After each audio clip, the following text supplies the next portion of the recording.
자, 판구조론의 정리과정, 지구과학 첫 파트인데, 대륙이동설이 먼저 나와요. 대륙이동설을 배우면 증거가 제일 중요합니다. 그리고 대륙이동설이 인정받지 못한 이유도, 일단 대륙이동설이라고 하는 게 예전에 대륙이 하나로 붙어 있었다가 땅이 떨어졌다라는 거거든. 이걸 누가 주장했냐면은 베게너라는 과학자가 주장했는데, 원래 베게너는 초등학교 선생님이었어. 애들한테 숙제를 냈단 말이지. 얘들아, 그 지도의 육지 부분을 오려가지고 하나로 붙여와봐. 이렇게 숙제를 냈어. 근데 죄다 모든 전교생들이 이 모양으로 가지고 왔는 거야. 그래서 백인어는 그런 생각을 하지. 아, 예전에 실제로 이렇게 땅이 한 개로 붙어 있었던 건 아닐까? 그래서 학교를 때려치고 그 증거를 찾아 나서요. 그리고 나서 네 가지 증거를 찾았죠.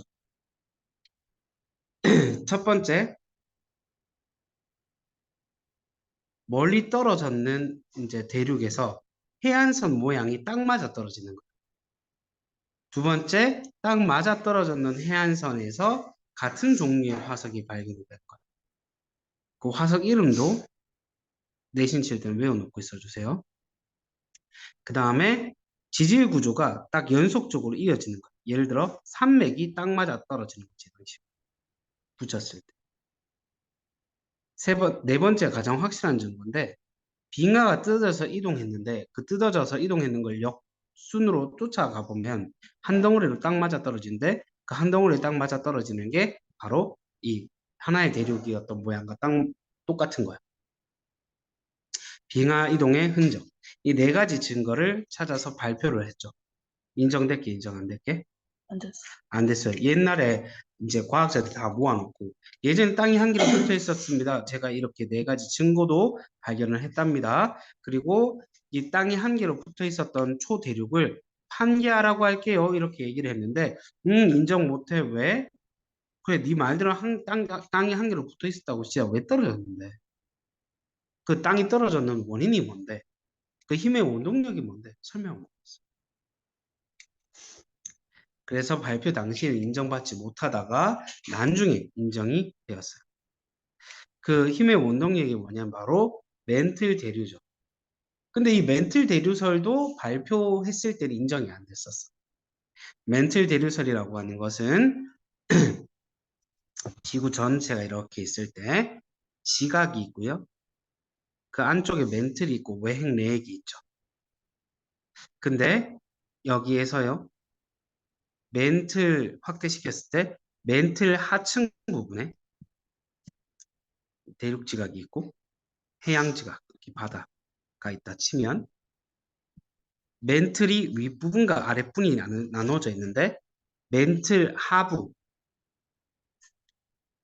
상부 멘틀과 하부 멘틀 이게 전체 다 멘틀인데 상부와 하부로 나눠지는데 하부 멘틀이 약간 부분 용융되어 있는 상태다. 살짝 쿵 녹아 있는 상태다. 그래서 마치 고체긴 고체인데 치약과 같은 상태다.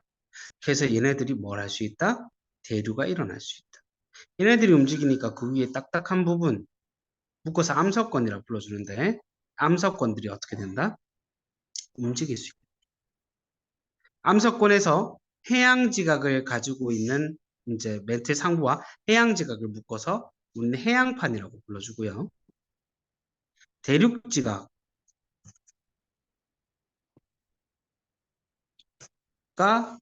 멘틀의 상부를 묶어서 대륙판이라고 불러줍니다.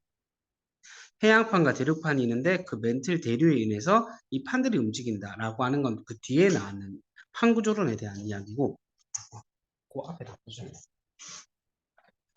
어쨌든 이런 식으로 멘틀 대류가 일어나서 땅이 움직인다라고 하는 게 멘틀 대류설이에요. 아직 판까지는 이제 설명이 안 됐었고 발표했을 때 밑에가 연약권, 응? 하부가 연약권. 아, 하부가 연약권이죠. 암석권이고 밑에는 100km에서 400km 정도까지 연약권이 되는 거죠.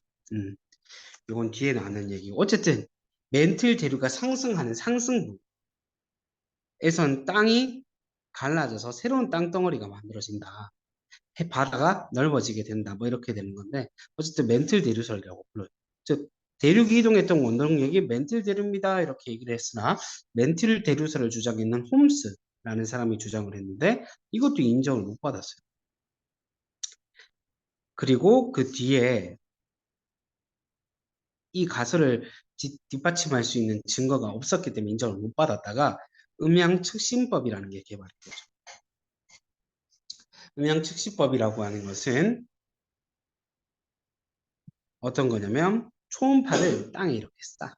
그럼 반사돼서 되돌아올 거 아니야. 그때의 시간을 계산해서 깊이를 보는 거지. 그러면 깊이를 계속 보면서 돌아다니면 뭐가 나오겠어? 해저 지형이 나오겠지. 그 해저 지형을 보았을 때 그 뭐가 발견이 되냐면은 이런 해령과 해구가 발견이 되는 거야. 그 해령과 해구 이런 내용은 멘틀 대류설이 맞았어야지 일어날 수 있는 지형들이거든. 그래서 이게 인정이 되면서 음양측시법을 통해서 해령과 해구들이 밝혀지고 이런 것들이 인정되면서 아 멘틀 대류설이 맞았구나 이렇게 되는 거죠. 자 왔는 김에 하나씩 봅시다. 해구는요 특히 저기 그 태평양 밑에 있는 해구들은요 전부 다 몇 킬로미터 이상이냐면 한 6킬로미터 이상 내려가요. 깊은 골짜기죠. 엄청 깊은 골짜기. 그 다음에 이 해산들이 있거든. 바다에 있는 해산들. 해산은 이렇게 위가 평평한 평정해산도 있어요. 이 평정해산은 그냥 해산보다 엄청 만들어졌는 시간이 길어요. 왜냐하면 해산이 만들어졌다가 이게 위로 한번 올라와야 돼. 융기해야 돼. 융기하고 나서 위에 부분이 다 깎이고 다시 침강이 된다. 융기, 침식, 침강이라고 하는 발달 과정이 있었던 거예요. 평정해산. 융기, 침식, 침강. 그러면 융기하는데도 오래 걸리고 침식되는데도 오래 걸리고 침강되는데도 오래 걸리거든. 즉 만들어졌는지 엄청 오래 걸렸는 게 시간이 지나는 게 평정해산. 해령, V자 모양의 열곡, 계곡이 있다 이 말이야. 여기 V자 모양으로. V자 모양. 이게 열곡대. 해령을 기준으로 해서 열곡대가 이렇게 발달되어 있는 거죠. 그 다음에 심해평원, 나머지 평평한 데를 심해평원이라고. 그 다음에 대륙붕이랑 이런 것도 좀 자세히 봐야 되는데, 봐봐. 평평한 바다가 있고 갑자기 깊어졌다가 그 다음에 평평해져. 평평한 얕은 바다를 대륙붕이라고 불러요. 그 다음에 이렇게 깊어지는 경사면을 대륙사면이라고. 그 다음에 이렇게 심해저 평원이랑 연결되기 때문에 평평한 바다를 대륙대라고. 대륙붕, 대륙사면, 대륙대. 오케이? 대륙붕의 깊이는 수심 200m 이하. 대륙사면은 이제 점점 깊어지는 바다가 되는 거지. 근데 저탕류라는 게 있어요. 저탕류가 뭐냐면 아무래도 대륙사면이다 보니까 어떻게 되겠어? 퇴적 물질들이 경사면에 이렇게 해서 같이 내려오거든. 이게 저탕류예요. 그게 밑에 쌓여. 그래서 돌이 돼. 퇴적암. 그럼 이건 뭐라고 불러주게? 저탁암이라고 불러줘. 저탁암. 그래서 대륙대 여기 만났는 이 대륙대에는 뭐가 발달한다? 저탁암이 발달한다. 오케이? 퇴적암 되겠죠? 요 모양도 다 알아주셔야 되고 그 다음 보게 되면은 요 수심 체크를 해가지고 표로 이렇게 나타냈죠. 그러니까 뭐가 있어요? 이 가운데 V자 모양의 열곡이 나타나는 애가 발달하죠. 여기가 뭐야? 해령인 거. 대서양에서 만들어지는 해령. 그 다음에 이렇게 평평한데 가운데 이렇게 솟구쳐 있는 모양이죠. 여기도 태평양에 있는 해령. 그 다음에 수심이 6,000m, 6km 이상 내려가는 계곡이 발달하죠. 여기는 뭐가 되는 거야? 해구. 이렇게 되는 거야. 음양측신법을 통해서 이런 걸 살펴볼 수 있게 됐다. 그래서 멘틀 대리설이 인정이 된. 그 다음에 해저 확장설이라는 게 나옵니다. 해적, 바다 밑이 확장, 넓어지고 있다. 어디를 기점으로? 해령. 해령을 기점. 어, 해령을 기점으로 해서 멘틀 대류가 상승부에서는 바다를 찢어져서 이렇게 넓어지게끔. 그럼 바다가 찢어지면 빈 공간이 되느냐? 아니지. 뭐가 나오겠어요? 여기서 마그마가 올라오고. 네. 마그마가 올라와갖고 이게 식어버리는 거야. 그 식으면 또 옆으로 이동하고. 또 식으면 옆으로 이동하고. 이렇게 계속 옆으로 이동하면서 바다가 점점 넓어지고 있다는 것이 해양적 확장설이라고 불러줍니다. S와 D라는 아저씨가 주장했어요. 이거에 증거가 있어야 될 거 아니야. 왜냐하면 앞에 얘기했었던 멘틀 대류소도 증거가 없어서 인정이 안 됐었으니까. 어떤 증거가 있냐면 고지작이라는 게 있어요. 고지작이라고 하는 것은 옛날에 지구 자기장이라. 이걸 얘기하려면은 지구 자기장에 대해서 얘기를 좀 해줄 필요가 있는데, 자, 지구가 있으면 지구에서 북극과 남극이 있겠죠. 그럼 지리상의 북극이고 지리상의 남극이거든. 이게 진북이랑 진남이라고 해요. 네. 진짜 북극, 진짜 남극. 근데 지구 자기장을 따라가서 보면 이 진북이랑 진남이랑 딱 맞아 떨어질까? 아니거든. 살짝쿵 이렇게 차이가 있어요. 각도 차이. 이게 무슨 말이냐면 나침반을 놔뒀을 때 나침반이 가리키는 N극과 나침반이 가리키는 S극은 진짜 북극과 진짜 남극이랑 살짝 차이가 있어. 여기를 우리가 뭐라 불러주냐면은 자북, 자기장이 북극, 자남, 자기장이 남극 이렇게. 그러면은 여기는 뭐가 되겠어? 자기 적도가 되겠죠. 북극과 지리상의 북과 지리상의 남극을 기준으로 이렇게 나눠놨는 것을 실제 적도지만 자기 적도가 따로 이게 딱 겹쳐지지 않는다. 이해될까? 지금 자북과 자남이 이렇게 되어 있지만 옛날에도 이렇게 되어 있었을까? 아니거든. 이게 그 다이나모 이론이라는 게 있어요. 다이나모 이론. 네. 외핵이 있잖아. 외핵이 전기를 띠고 있는 이제 이온들로 되어 있는데 이온들이 이제 대류를 한단 말이야. 지구 중심부로 갈수록 온도가 높기 때문에 대류가 일어나. 그럼 전기를 띠고 있는 입자들이 대류를 하게 되면 주변에 뭐가 생기게? 자기장이 생겨. 전류가 지나가면 주변에 자기장이 생겨. 그렇게 지구 자기장이 만들어졌다라는 게 다이나모 이론이야. 어쨌든 지구의 운동이 항상 일정한 게 아니기 때문에 어떤 주기성을 보여주고 그래서 지구 자기장도 계속해서 움직이게 돼. 그래서 자기장이 북극과 자기장이 남극이 26,000년을 기준으로 해서 한 바퀴 돌아요. 그 13,000년 지나가게 되면 어떻게 되겠어? 자남이랑 자북이 거꾸로가 되겠죠.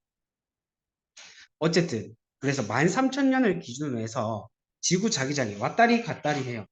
즉 지금 자북이 지리상이 북극인 진북 근처에 있지만 13,000년 전에는 지리상이 남극에 있어요. 그 다음에 또 13,000년 전에는 지금처럼 이렇게 왔다리 갔다리 하거든. 그러면 봐봐. 여기가 해령인데 해령을 기준으로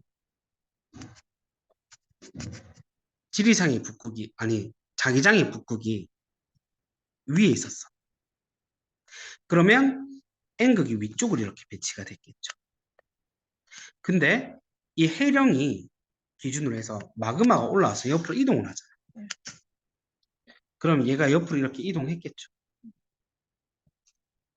근데 마그마는 또 계속 올라오잖아. 근데 13,000년이 지나서 자북이 아래로 내려왔다고. 그럼 어떻게 되겠어? 아래쪽으로 또 배치가 되겠죠. 그지? 이게 또 옆으로 이동하고 또 올라오고 이런 식으로 반복이 돼. 그럼 어떻게 되겠어? 지구 자기장이 해령을 기준으로 줄무늬 모양이 대칭적으로 나타날 수 있게 되겠죠.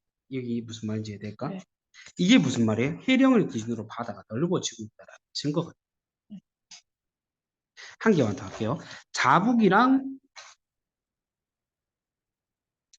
만약에 내가 나침반을 이렇게 놔뒀어요. 나침반이랑 이 자북이 이 지표면 미안해요. 지표면이랑 나침반이 이루고 있는 각도. 여기서는 0도죠. 네. 이걸 뭐라고 불러주게? 정, 응? 복, 복각. 복각이라고. 복각이 자기 적도에서는 얼마예요? 0도. 그러면 자기 북극에서는 얼마일까? 90. 그렇지. N극이 아래쪽으로 꽂히겠죠. 그래서 90도가 됩니다. 그럼 0도에서 90도로 점점 커지겠죠. 그럼 이쪽으로 오면 어떻게 될까? N극이 이쪽으로 배치가 되겠죠. 자남에서는. 자남에서는. N극이 이쪽으로 배치가 되겠죠. 그럼 어떻게, 몇 도예요? 마이너스. 맞아요. 마이너스 90도예요. 근데 크기를 얘기할 때는 항상 어떻게 해야 돼? 절대값을 씌워서 얘기해줘요. 그래서 자북이든 자남이든 여기에서 복각의 크기는 같다 이렇게. 마이너스 90이나 90. 그래서 자기 적도에서 자기 북극으로 가든 자기 남극으로 가든 복각의 크기는 점점 커진다. 이렇게 얘기를 해줄 수가 있어요. 오케이? 그 다음에 특정 지점을 딱 잡아. 미안해요. 여기를 안 잡을게. 애매하니까. 특정 지점을 잡아. 지금 지리상의 진북이랑 지금 자기장의 북극이랑 연결했을 때 각도가 나올 거 아니에요. 이 각을 뭐라 불러주냐면은 평각이라고 불러줘요. 복각이랑 평각 네. 개념이에요. 이 뒤에 가서 좀 더 설명할게. 뭐 어쨌든 그래요. 근데 이 고지자기 줄무늬가 해령을 기준으로 대칭적으로 나타난다라는 게 바다가 넓어지고 있다라는 증거가 될 수 있다. 이해될까? 고지자기의 줄무늬. 이거보다 대칭적인 분포가 해저 확장설의 증거가 된다. 두 번째, 해양 지각의 나이와 해저 태정물의 두께. 자, 해령을 기준으로 새로운 이제 지각이 해양 지각이 만들어져서 옆으로 이동을 하잖아요. 그러면 해령에서 멀면 멀수록 어떻게 되겠어요? 해양 지각의 나이가 점점 많아지겠죠. 근데 그게 어떻게 돼? 대칭적으로 나타. 이것도 바다가 넓어졌다라는 것에 대한 증거가 될 수 있겠죠. 또 한 개 더. 오래되면 그 위에 쌓여있는 물질이 많을 거 아니에요. 맞지? 수심이 얕아지는 건 아닌데 쌓여있는 물질이 해저 퇴적물이 점점 많아져. 네. 오래될수록. 그래서 해령에서 멀어지면 멀어질수록 해저 퇴적물의 두께가 두꺼워진다라는 것도 해저가 확장했다라는 것에 대한 증거가 될 수 있어요. 오케이? 또 세 번째, 열곡과 변환단층. 해령에서 일단 변환단층부터. 변환단층이 뭐냐면 해령이 있고 해령이 있으면 이렇게 만들어서 옆으로 이동을 하잖아.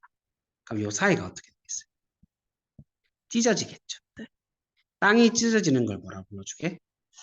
절단되었다 해서 단층, 지층이 절단되었다 그래서 단층인데 이렇게 만들어진 단층을 변환 단층이라고 불러요. 변환 단층이 있다라는 것 자체가 해령을 기준으로 해서 땅이 나와서 옆으로 이동한다라는 거고 바다가 넓어졌다라는 것에 대한 증거가 될 수 있기 때문에 변환 단층의 존재 자체가 뭐가 되는 거예요? 증거가 될 수 있어요. 그리고 열곡대가 존재한다라는 건 해령을 기준으로 해서 V자 모양의 열곡대가 있고 거기에서 마그마가 올라와서 옆으로 이동한다라는 거가 되는 거니까 열곡대와 변환 단층은 뭐가 해저 확장설의 증거가 될 수 있다라는. 여기는 아니죠. 자, 같은 쪽으로. 맞아요. 이렇게 가면은 이쪽과 이쪽은 결국 같은 방향을 보고 있기 때문에 해령과 해령 사이만 변환 단층이지 옆쪽 여기는 아니에요. A, B, C, D면 BC만 변환 단층. 그 다음 해구를 기준으로 해서 이렇게 섭입대에서 그 해양 지각이 밑으로 내려오고 있는 여기 섭입대라고 불러주는데 베니오프대라고 돼. 베네오프대. 여기 또 해령으로 만들어져서 옆으로 이동해서 해구로 들어오고 있는 거거든. 이것도 뭐가 되는 거예요? 바다가 넓어지고 있다라는 거 증거가 될 수 있어. 왜냐면 해구가 해령에서 만들어진 땅이 해구로 섭입되고 있다라는 거니까. 점점 밀려가지고 밑으로 들어오고 있다라는 거죠. 그래서 이것도 증거가 될 수 있습니다. 그래서 아까 전에 미리 먼저 봤어요. 우리가 뭘 봤냐면 한구조론에 대해서 이야기를 했어요. 말 안 듣네 이거. 자, 지구는 지각, 멘틀, 외핵, 내핵 이렇게 있는데 이 지각, 맨 겉부분. 지각은 해양 지각과 대륙 지각으로 이루어져 있고 그 밑에 멘틀의 일부를 포함하고 있는 딱딱한 부분에 암석권이 있다. 그치? GP에서 몇 킬로 정도까지 들어가게? 100킬로. 100킬로까지. 딱딱한 부분인 암석권이 있고 이 암석권은 해양판, 해양 지각을 포함하고 있는 부분과 대륙판, 대륙 지각을 포함하고 있는 부분으로 나눠져 있다. 그다음에 그 밑에 100km에서 400km 사이를 뭐라 불러줘? 연약권이라고 불러주고 마치 이게 무슨 상태로 갔다 그래서 부분 용용돼서 치약과 비슷한 고체긴 고체인데 유동성을 가지고 있는 고체. 치약과 같은 상태라서 멘틀 대류가 일어나고 그 위에 있는 암석권 판때기들, 즉 대륙판과 해양판들이 거기에 따라 움직이게 된다. 그래서 뭐가 발생한다? 지진과 화산이 발생한다. 이게 뭐다? 판구조론이다. 이렇게 얘기할 수 있는. 오케이. 그래서 순서 알아주셔야 됩니다. 순서. 베기너가 주장했는 멘틀 대류설, 이제 대륙 대륙이동. 이동설, 홈스가 주장했는 멘틀 대류설, 그 다음에 헤스와 DTIC가 주장했는 해저 확장설, 그 다음에 이건 주장했는 사람은 다 몰라도 돼. 어쨌든 판구조론 1, 2, 3, 4 순서로 만들어졌다라. 네. 음. 오케이. 앞부분은 일단 진도는 여기까지 볼게요.